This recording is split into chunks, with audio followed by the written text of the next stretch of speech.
na parte de domingo, vocês estavam lá. Lemos aqui em Josué 24, verso 1.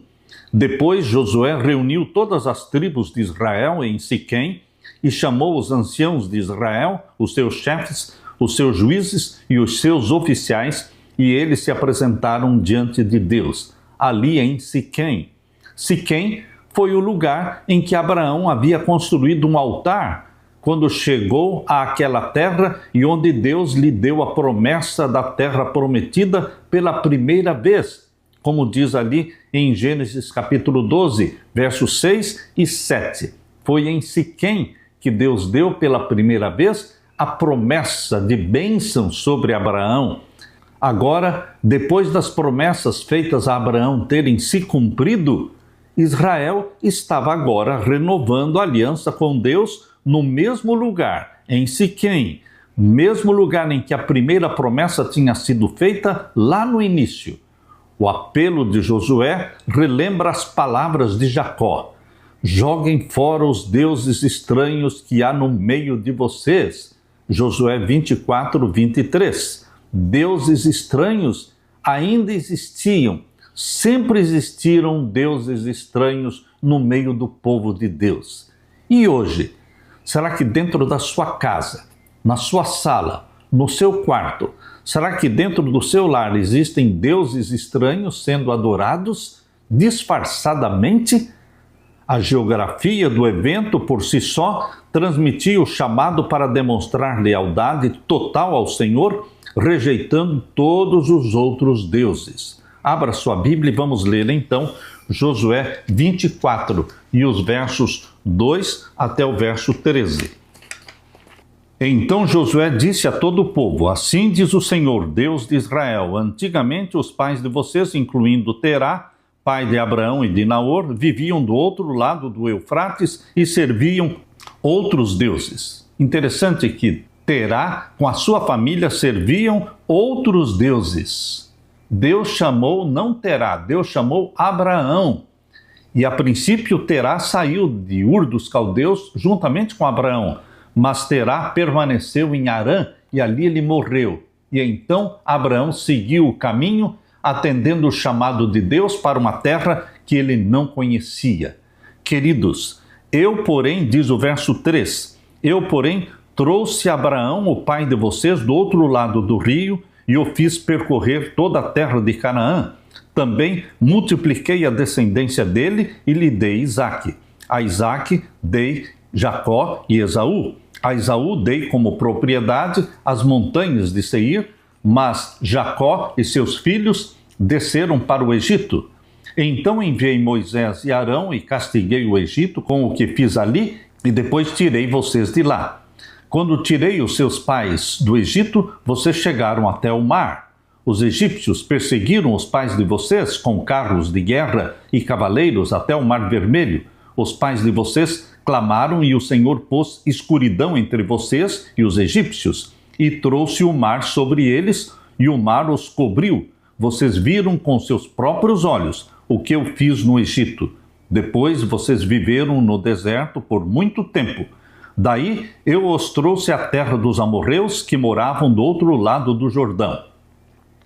Eles lutaram contra vocês, mas eu os entreguei nas mãos de vocês. Vocês tomaram posse da terra deles e eu os destruí diante de vocês. Então o rei de Moabe, Balaque, filho de Zippor, se levantou e lutou contra Israel, mandou chamar Balaão, filho de Beor, para que os amaldiçoasse. Porém, eu não quis ouvir Balaão e ele teve de abençoar vocês. E assim eu os livrei das mãos de Balaque.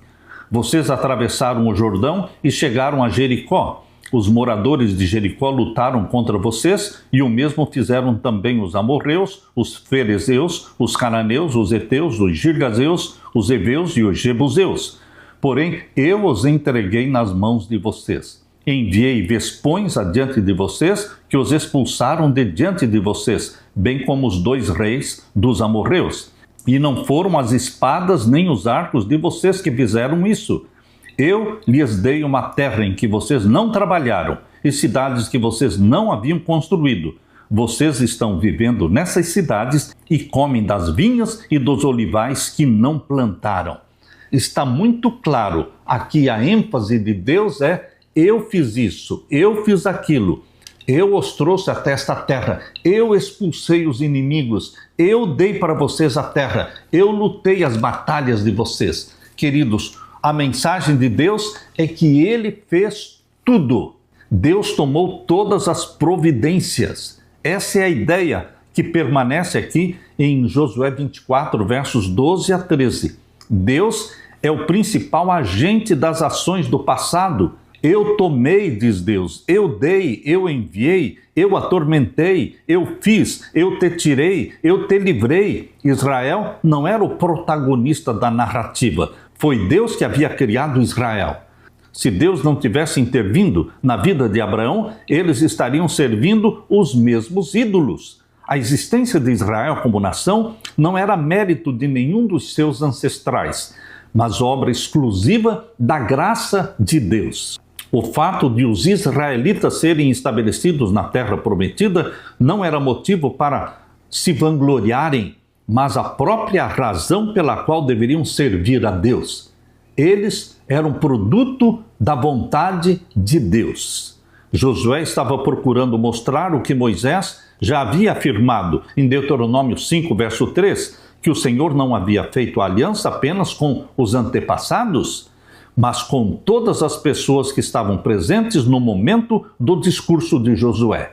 A promessa de Deus não foi somente para os antepassados, mas para todos os que estavam ali ouvindo o discurso de Josué. A grande maioria que estava lá não tinha vivenciado o êxodo, nem todos estiveram no Horebe, o Monte Sinai.